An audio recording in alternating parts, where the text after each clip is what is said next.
Hey yo, this is a Gen Pop warning. When this episode gets into them streets, it's gonna be a lot of people that's mad at me. They gonna say I'm giving snitches a voice. They gonna call me a rat lover. They gonna say I'm breaking the rules. They gonna say all of that. But the reality is, the streets ain't one-sided. And it didn't end all good and glorious for a whole lot of dudes out there. A whole lot of dudes did stuff they thought they would never do. You heard? And we gotta hear about them stories too. Or we feeding these kids in the streets a false narrative. Because every gangster and every gun buster ain't gonna be your hero.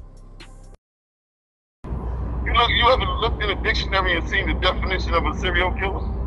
Yeah, once you repeatedly kill, you're a serial killer. Yeah.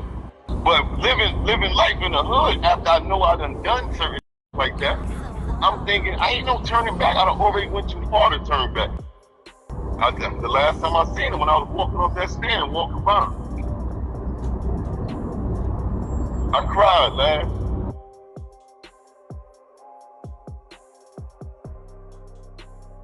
Yeah, Mikey, just keep it real, Mike.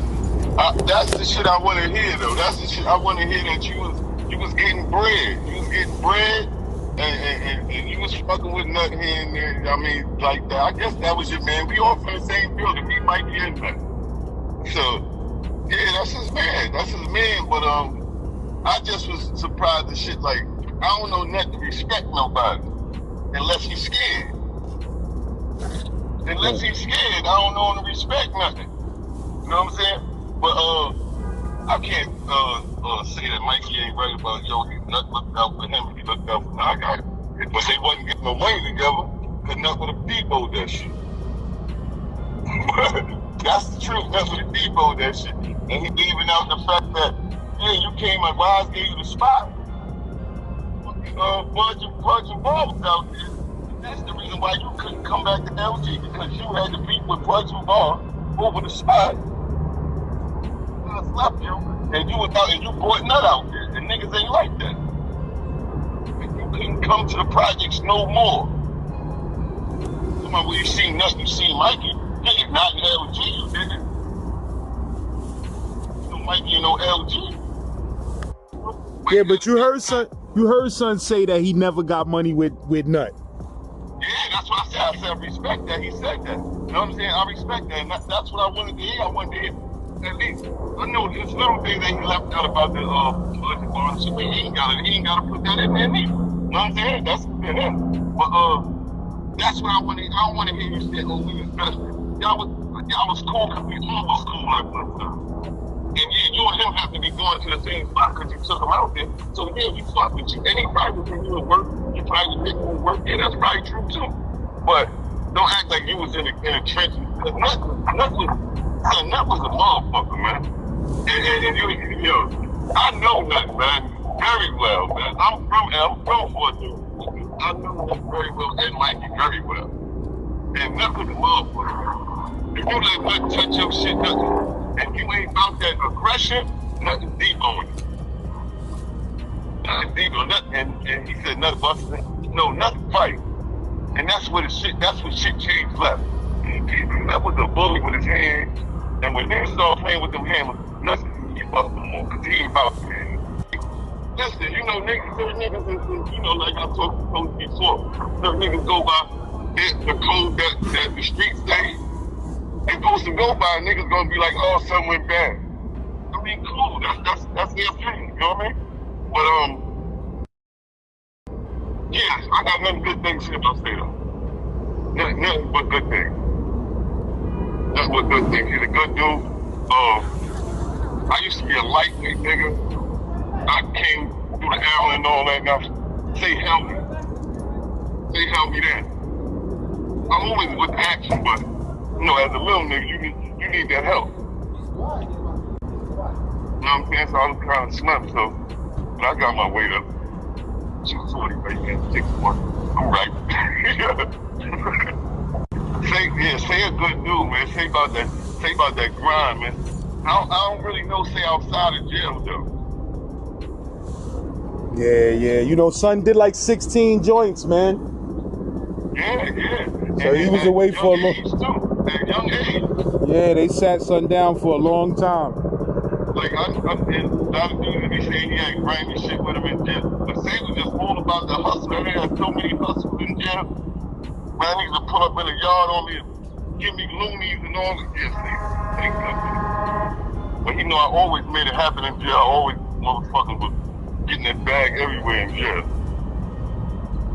But yeah, but Mike, I respected this interview a little bit more, I guess, because he expressed like, yo, he wasn't there. And yo, it was love at first. Yeah, it was love in the beginning, you know what I mean? But like he said, he wasn't there. He couldn't come there no more. He couldn't come there no more because Mikey was never an aggressor type of dude. Mikey, well, I seen that Mikey chased that bag. And that's why he put him on there.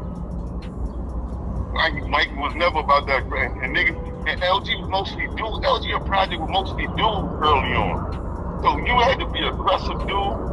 And then on top of being aggressive, you had to stand out in your aggression. Because everybody was aggressive. Nut stood out because Nut hands was crazy. And he was big as a motherfucker. He was big before he did a big. He was big. Nigga, when the DFY came back, he was knocking out grown men at 15, 16 years old. But you know, when the hammers came into play, shit changed up. You saying world went bad. Nah, world ain't go bad. World just motherfucking think that in their generation they used to let outsiders come in. And if we came up, we wasn't having that shit no more. Wasn't no outsiders coming in or nothing. And if you were siding with outsiders or you wasn't aggressive enough to keep them out, nigga, you ain't down with the team. You gotta go too. Because I feel like, you know what I mean, speaking from my, and I ain't the only one, I'm speaking to other niggas too that got something to say. We feel like, y'all dudes wouldn't have no voice if it wasn't, but we put LG on the map. We made LG niggas outside of the boroughs know what LG was. We came through the Allen and smashed it, and niggas was saying LG. None of the generation before that did that. Yeah, y'all niggas came through periodically. Nigga, CMB was in the full building all at one time, nigga. All at one time. 10 of us, nigga, at one time. Wildin'. When you said you seen Fruit on the Allen right now too? Yeah. Yeah, we was all in there. All of us was in there. Yeah, son spoke about that too, like. Yeah, we all was in there. And that's why, you know, that ain't the only reason why, but I celebrate Fruit. Because a lot of us, we wasn't, like how Mikey just spoke, we wasn't jail niggas, we wasn't equipped, we didn't know what it was. And Fruit was already seasoned. And Fruit laid the red carpet out for us. You remember they calling that shit C70 Fruit? You remember them days, the 9-2 days? Mm-hmm. And I like that he put out there that big heck and them, big belly band heck and them, Mick and them was letting him live. Because Mick was a monster too out there, man. I know you know Mick I.L. Mick is from my building. Yeah, Mick was a monster. But yeah, Mikey was doing his thing, but Mikey Ben couldn't come through the project. Mikey wasn't coming through the project in 90, 91, he couldn't come through no more. You know, Thor, you heard of Thor? Nah, Thor come from Brownsville, our project, and he moved to LG. And that's how, Mighty Thor, Dwayne Myers. We used to be shocked when we go places, niggas from the building, be shouting them out. We forgot you from Brownsville. Yeah. I speak to bro every day. I mean, this what I got niggas in my ear telling me don't talk to you. Yo, your story, you is the movie. I'm there through everything. I ain't got no periodic story. I got the whole story, the whole LG. Nigga, I'm come up in the right direct era. I got an older brother. He thought his brother named Green Eyes. I ain't never know they call him Green Eyes, but Ralphie.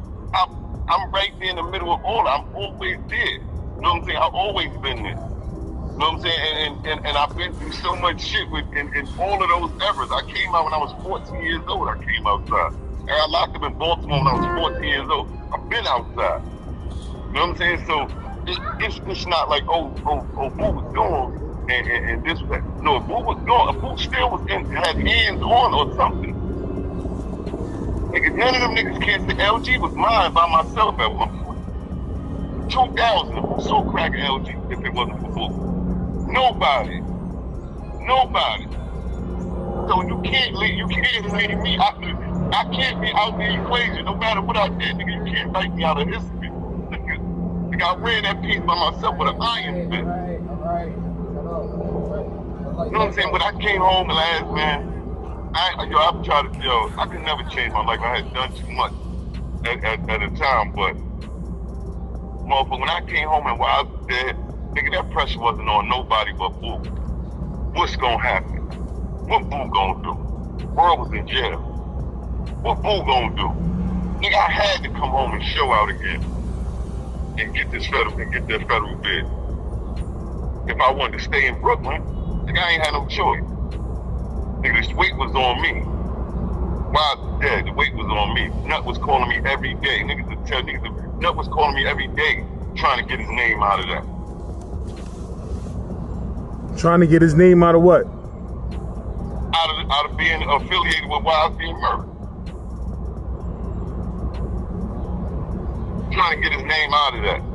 Come on, yo, we'll talk the world. Because me and Nut from the same building. We grew up together. So, in the same class and everything. 7MS1, 117. The nigga like, yo, he figure he can talk to me. And he know my shit go off crazy. And whatever world agenda is Boo agenda. Everybody knew that. Whatever world agenda is, that's what Boo agenda is. And Boo is a problem. But I'm not only a problem because my shit fly. I got niggas around me that know my shit fly and they shit gonna fly just because my shit fly. Let me ask you a question, though, my bro. What was it about the dude World that niggas was so loyal to Son? Like, was he a mad good nigga? Like, on the inside, like, why was niggas so loyal to Son like that? See, that's the key question. And that's the shit why you need Boo. Because I love him. Even after I've done what I've done right now, I love him. That's I love World. And I would do anything for fucking World. Anything and everything that I've done. And this World was mad smart, mad charismatic. And don't get me wrong, he was grimy, but he was never grimy to me. And me and him together, because World let us niggas will tell you what the World let his hammer go too. World just smart enough to know that when I do what you can have another nigga do. I was always wanting to do shit. World was always, yo, bro, why you doing that? We can have these niggas do that. But I used to always tell him, and that shit started haunting him in the end. I used to always tell him, yo, we amongst wolves. And if the wolves don't see you feeding, after a while, you don't look like them no more. So I'm telling him, yo, you gotta come through. He stopped coming through the peas. He stopped fucking showing niggas love. He stopped, and then he started saying, if you ain't Muslim, nigga, fuck you.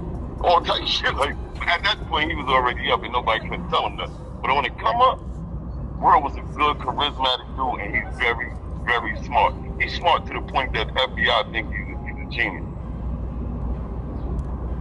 What you mean? They said that about Son? Yeah. They said when they caught Son, he had a book writing on the shit that he was doing. The crazy shit. He had a book on him, basically giving him the guide to do all this shit. Now, I know him, and I've seen him, and the last time I seen him, I cried. But he wasn't right. He wasn't right in his head last time I see him. I know that for a fact. I know World, and I know. What you mean? It could have been a medication they put him on or something like that. But so I tried so many avenues not to do what I did for me, man.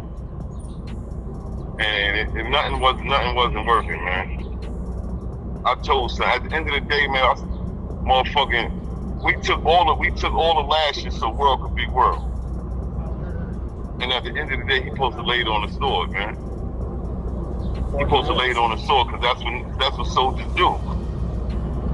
And world wanted everybody to, the selfishness that he just got in him after a while, he just wanted everybody to go down. I said, son, if I testify, if I don't testify, son, we all getting life.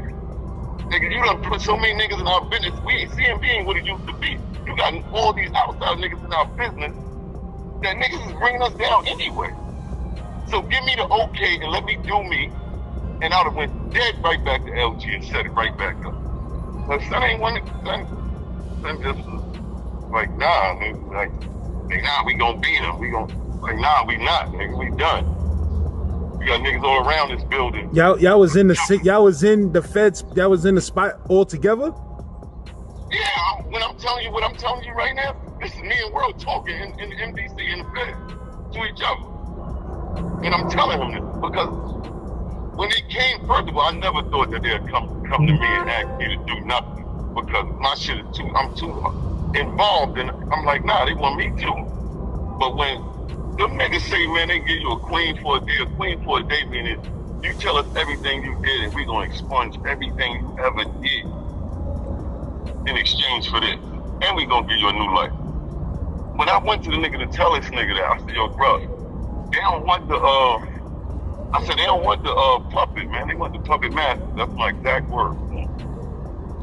He was like, what you saying? I said, they want the puppet master, nigga. They don't care niggas got bodies or none of that. So he was like, bro, for real? I said, yeah, for real, man.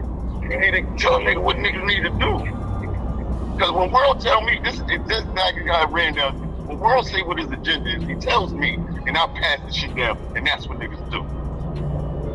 And I'm looking for that same thing from him in the pen, and he like, nah, man, the angel's gonna come get her. The angel? Bro, you bugging? Nigga said the angel's gonna come get her. It was happening before he went in. And I used to talk to a psychologist, bitch, because they even got me seeing psych still right now. But I used to talk to the psychologist, bitch, and she was telling me that she spoke to him because she was supposed to review him and see if he was competent. And she was saying that he faked him. She was like, yo, she said, because soon when you test his ego, the world come out. You see the real Damien come out when you test his ego.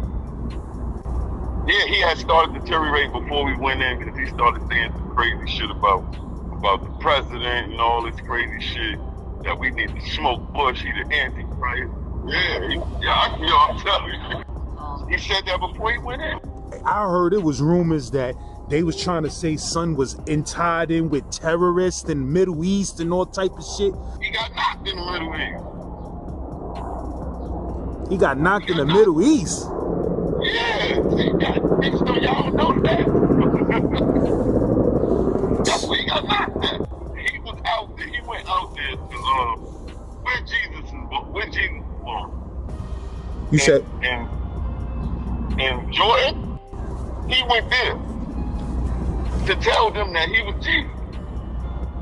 What you mean? He went to tell the Muslims over there that he was Jesus? Yeah. Or you mean Muhammad? No, that's what he was saying. He said they want him to say that he Muhammad, but he Jesus, Isa. That's his name. That's his Muslim name, Isa. Isa is Jesus. He wanted to tell them that he is the Isa, though, and he back, and that they need to follow him. And he went over there. Supposedly this is what he was supposed to be going to do. He went over there. I don't know if it's true or not that he flew the range over there though. But I was hearing that he flew the truck over there. I never got to talk to him and ask him that he flew the range over there. Confirm that wasn't a concern when I got a chance. Whenever I got a chance to speak with him.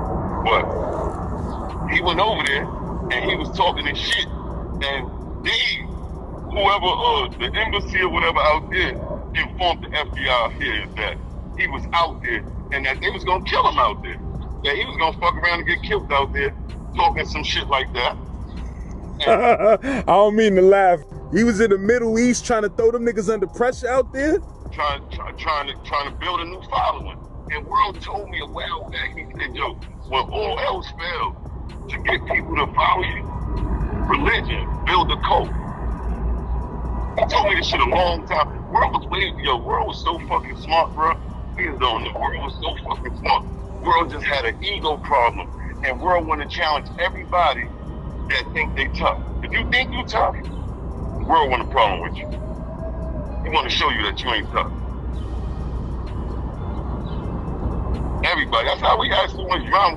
We could have got a lot of love, man, but World just wanted to challenge. This nigga named from Bed-Stuy was flipping them things crazy. At one point, the World was gonna stop, was passing birds out and giving them the niggas. He gave like 3 different groups birds. So, World was like, yo, that nigga ain't holler at me. So we like, the nigga, whenever he outside on, Tompkins and I think, whenever he stand outside, it'd be like, no exaggeration, it'd be like 25 niggas around. World ride by and was like, told the nigga, yeah, you missed me. And kept it pushing. He didn't stop and get out, he just drove by the nigga, told the nigga, yo, you missed me. And the word was the nigga told the niggas, yo, I ain't know how to get in contact with someone. I'd have sent something. But before he could even get in motion to even try, World got us out there trying to kidnap the nigga. World got us out there trying to kidnap the nigga. Trying to set him up and all. Because niggas love World. We used to go anywhere in the sky. Niggas used to beg to put in work for us, bro. Niggas that ain't know us and nothing, niggas to run up the World car and say, yo, I see the niggas like, yo, I put them in. Yeah, niggas used to be begging to put in work for niggas. Strangers used to be wanting to put in work for niggas. Because the World whole thing was that niggas seeing niggas dropping, but they like, damn, this is one nigga, but he had many arms. And that was the main component of those arms that he was controlling. Dudes is up there telling stories, and I ain't saying stories of their lives, I'm saying telling their story, and it's not involving what dudes feel like, that's not LG. All right, you want to talk about the 80s? Well, ain't nobody been talking about the 80s and the 90s. Bruh, and I feel like Mikey talk like he intentionally trying to weave around certain shit. Like you intentionally, oh yeah, World was doing, how World was doing, how World get them projects? You ain't, how that happen? Well, I told you, I said, yo, is it gonna be a journalistic thing? Cause you can't take sides. You want the story or you don't want the story. Cause niggas that want the story, them niggas interviewing Stanley the Bull. They interviewing Joey Gas, Pipe and them niggas. Been with all of them niggas too. Play chess with Sammy every morning. And you hear me, that old niggas in shape for his age too. Them niggas, them other niggas, Joe began, no, I was with Joey too, man. Them niggas was figures. Bodies out of shape. Them niggas, man, they ran the Sammy put hands, feet, and everything on them niggas. For real. And I was with Poe for 4 years before Poe went home with that. Same unit, being Poe. 4 years before. I was there when he went home. Yeah, but he couldn't leave though. He couldn't stop. Everybody knew that if he was with Poe, man, Poe couldn't he had to let motherfuckers know he was out Poe while we was in there. You know, certain niggas in the inside with us protecting when you inside. Niggas is ducking, trying to hide who they is. They don't want nobody to know the police who they are or whatever. Poe couldn't duck. Poe was wanting everybody. I'm like, I'm out. Well, you don't know who I am? Poe couldn't duck it. Yeah, he was making moves in there. We still was making moves. And I think that's why he thought he could go back, because he had niggas from Harlem coming to see him in Harlem. Yo, it ain't gonna be your generation though, Poe. I said, it ain't gonna be a nigga from your generation though. It's gonna be a young nigga. They gonna off you. Nah, I'm good. I said, alright. Man, I wasn't really I told nigga, if I wasn't in a situation I was in, I'd be ready to get at you over the Demencio shit, cause nigga Brooklyn don't know you at all.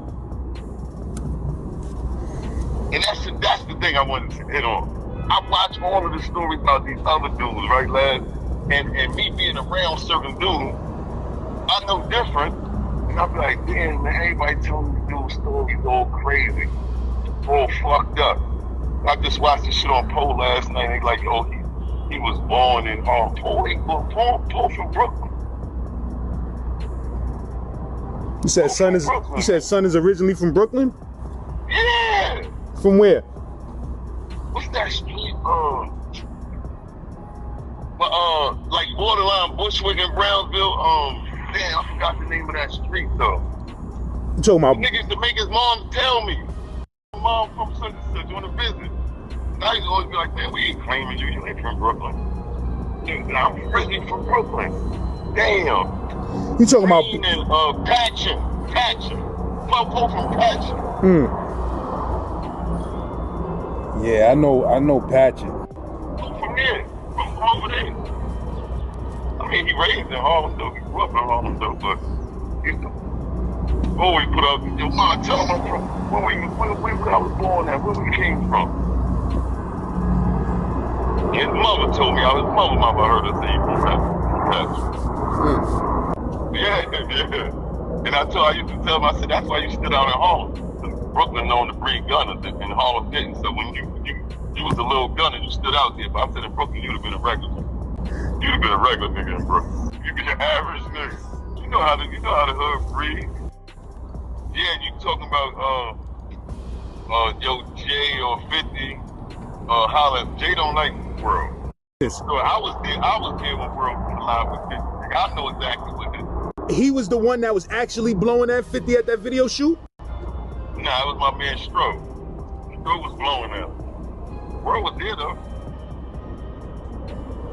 Stro was blowing out. And Providence basketball team locker room, the motherfucking, we had 50 hemmed up in there. He was copping pleas and all that, talking about, I want to do the Magic video, they won't let me do it. Nigga, I was there.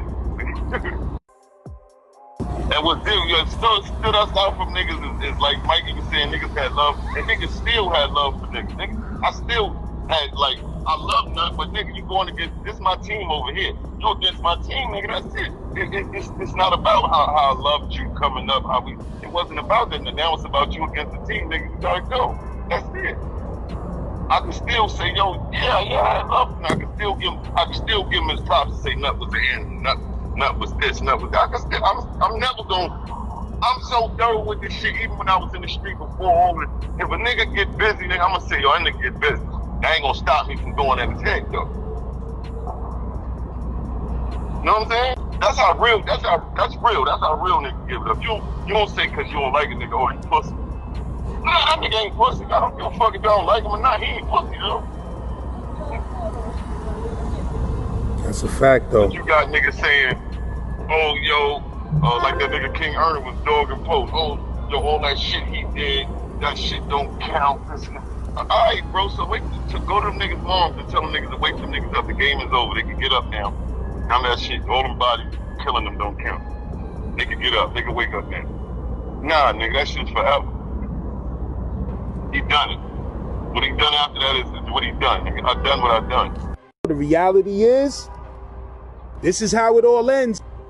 This is how it all ends. Either you gonna get murdered, you gonna testify for your freedom, or you gonna be in the can for the rest of your life. And the bottom. We was facing a needle though. We was facing a needle. Yeah, I heard. We wasn't even facing those numbers at first. That's crazy. They had to take in order for me to get any type of deal, they had to take death penalty off the table. That's the first thing. Congress got to take death penalty off the table. And once you murder for hire, like you take money from niggas to kill niggas too. Hey, that's death penalty. Anything that's premeditated, you eligible. And like Mikey said, one thing about us niggas from over there, we always plan shit. We always plan shit. We wasn't knocking niggas off on a humble and see a nigga beef with a nigga and then shoot a nigga. Nah, we was plotting and planning to kill niggas and kidnap niggas and all that type of shit. And when you got multiple of them shit, you ever looked in a dictionary and seen the definition of a serial killer? Yeah, that shit is a serial killer. Yeah, once you repeatedly kill, you're a serial killer. You know, the society try to say, oh, it's a crazy person. But that ain't what the definition is. What the definition is, you repeatedly kill, nigga, you're a serial killer. Yeah, and that's why even though they gave me play and I gotta go see a psych every fucking month. or we gonna end up going into, because like I said, I ain't just here to exploit the violence and shit like that. But we no, and that's what I want to. I like that you said that, because that's what I want to. I want to shine light on that too. That it comes a time when I kept doing what I was doing because I thought I had no choice, and I just went hard. Anything I do that I believe in, I'm gonna go 100% at it. So I ain't stopped, because nigga, I had a body when I was 14 years old. If they would ever fucking caught me when I was 17 going to college and decided to change, I'm gonna go with them 25. You know, back then you think 25 years, that's forever. You know what I'm saying? What you mean, they caught you 3 years later for the first body? Hell no, they never catch me. They never catch me for my first body. Until this shit, I had to confess that I did that back then. But living life in the hood after I know I done certain shit like that, I'm thinking I ain't no turning back. I done already went too far to turn back. I need to know what happened to a motherfucker that made a nigga feel like he had to be a killer. Like what Yeah. it's always a turning point in a nigga life, something that happened to him. You feel me? That, you know, nobody came out the womb like, yo, I'ma bust my gun and kill niggas. Niggas was put in certain positions in certain areas where certain shit was going on, and they had to adapt to survive.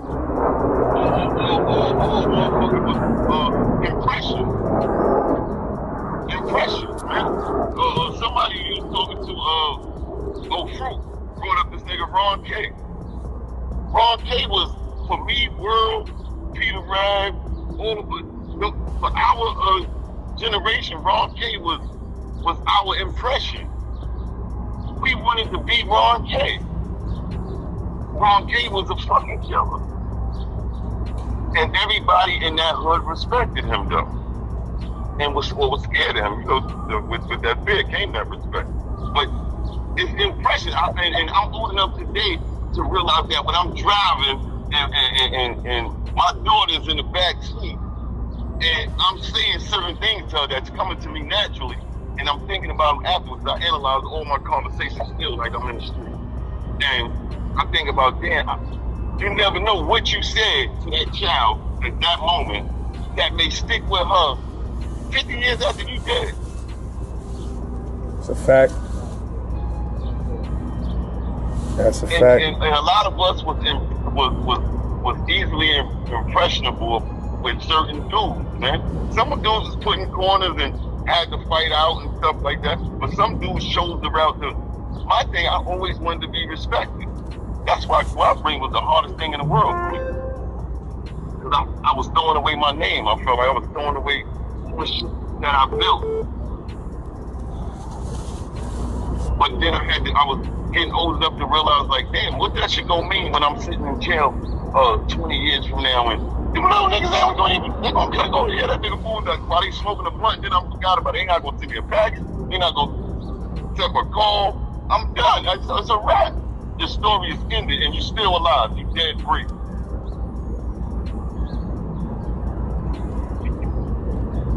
So right now, I feel like I live 2 lives. I got another life. How long it's gonna last, I don't know. Allah knows best. But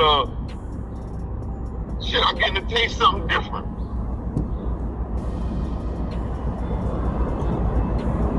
Niggas don't even know. Do you know that niggas cooperate and come home and put in work and bring their man home? You know about that? But nobody don't know because their man ain't blow it up that he flipped on him and then he went out there and put in work for them people and brought another nigga in to bring him back home. Then he doing all types. Man, that shit's a filthy game, man. You see that shit, like, first of all, how the fuck you gonna let a nigga back on the street? He done killed all these people. That go to show right there. The world was a threat because world was a mind. They don't want a dangerous mind like that on the street. They want the motherfuckers to kill. They want the motherfuckers to create killers. You can create niggas to kill, so you shoot a target. Fuck all the niggas that killed everybody. We want you off the street. And their biggest fear is a small motherfucking group. An organized small group. Because you fly under the radar. Even though, some little niggas ain't gonna want to listen to their feelings. But you might spark a mind somewhere. I'm not trying to save my reputation anymore. I just want the story to be told correctly. I'm not trying to save who fled the killer and I'm about, I'm not, fuck all that. Did you ever get a chance to speak to Son afterwards? Well, after I testified? Yeah. Nah. The last time I seen him, when I was walking off that stand, walking by. I cried, man. Yo, if anybody know, man, if anybody know and they tell the truth, man, they speak of Boo and World niggas to tell you, man. Boo love World. Yo, I went against everything and everybody, always, man. You know how many times I've been locked up and all that shit for shit I ain't do? I ain't never do no shit like what I had to do this last time, man. But it was over, and I seen it was over. One thing about me, I was I'm a loyal soldier, but I had a brain. And anybody that knows it, who could think though.